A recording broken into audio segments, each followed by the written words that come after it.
Nagluto nga ako ng sardinas para sa gabihan namin. Madalas namin tong ulamin mula noon kaya ipapatikim ko rin sa bebe ko. Subukan lang talaga niyang mag-inarte, ibabalik ko siya sa sinapupunan ko. Mukhang nasarapan naman dahil may katabi siyang hanger. Pagkagising ko nga mare, nakikipag-trash talkan agad sa Roblox yung bebe ko. Habang ako naman, refresh lang ang atake ko. Bumawi kasi ako sa tulog dahil kulang ako sa suyo. Napakadali ko lang naman suyuin para burger, milk tea at fries lang.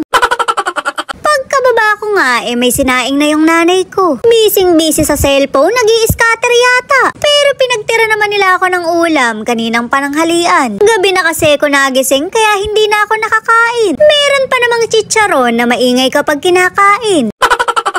Kita mo naman yung nanay ko nagpapasakop sa Candy Crush. Pero mas mainam na rin yan kesa makipagchismisan sa labas. Mare, retired marites na yan. Nagbago naman na siya nung isa na kami sa mga topic.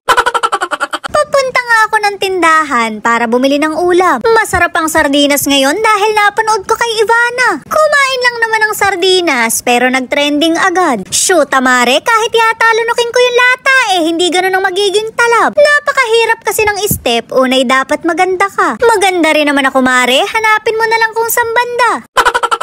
Sasabawan ko nga mare para kasya sa buong pamilya. Lahat na yata ng luto sa sardinas kabisado ko na. Pwede mong itorta sa itlog at pwede mo ring sabawan sa malunggay. Nabandal nga lang kami sa may-ari ng malunggay dahil kasama pati tangkay. Hugutin na raw namin sa ugat dahil buong sanga kami pumutol. Sa amin na lang daw namin itanim at sila na lang ang manghihingi.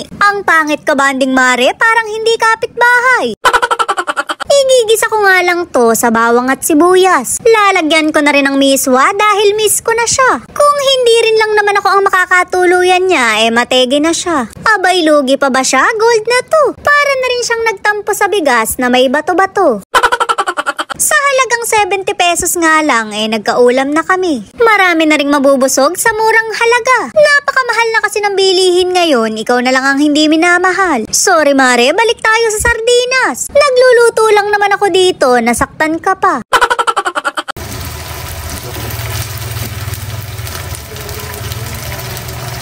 Nilagyan ko nga ng tubig yung lata para masimot yung sarsa. Nilagay ko na rin yung miswa nung maluluto na. Napakasarap talaga ng sardinas kaya hinding-hindi mo maiiwan. Kahit nga yumaman ka pa, babalik-balikan mo talaga. Nakasanayan na kasi nating ulamin to noon dahil ito lang ang kaya ng pamilya. Yung tipong isang lata lang noon, pinagkakasya pa. Halos isang kasirola na yung sabaw para pamparami. Pero kita mo naman ngayon, inuulam mo na lang kapag nagke-crave ka. Napakabongga talaga ng kumari ko, nakakaluwag-luwag na. Ako na may madalas ko pa ring ulamin to dahil masikip ako. Charis!